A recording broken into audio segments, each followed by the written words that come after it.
بسم اللہ الرحمن الرحیم ویورز، بیوٹیفل حدیث نبوی صلی اللہ علیہ وسلم چینل کی طرف سے آج میں آپ کو حضور اکرم صلی اللہ علیہ وسلم کا فرمان سناؤں گا۔ سو ویڈیو کو غور سے سنیں اور اسے آگے شیئر بھی کریں۔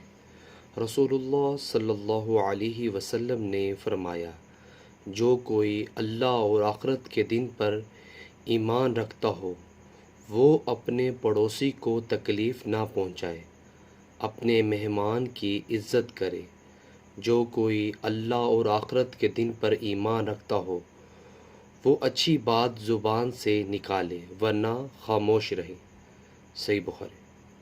سو ویورز، اس حدیث میں رسول اللہ صلی اللہ علیہ وسلم نے فرمایا، جو کوئی اللہ اور آخرت کے دن پر ایمان رکھتا ہو وہ اپنے پڑوسی کو تکلیف نہ پہنچائے، اپنے مہمان کی عزت کرے۔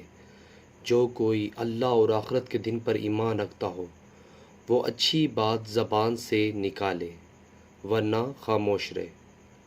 سو ویورز، ویڈیو کو آگے شیئر کریں۔ اس طرح کے اسلامک ویڈیو کے لیے میرے چینل کو سبسکرائب کرنا مت بھولیے۔ جزاک اللہ۔ السلام علیکم ورحمۃ اللہ وبرکاتہ۔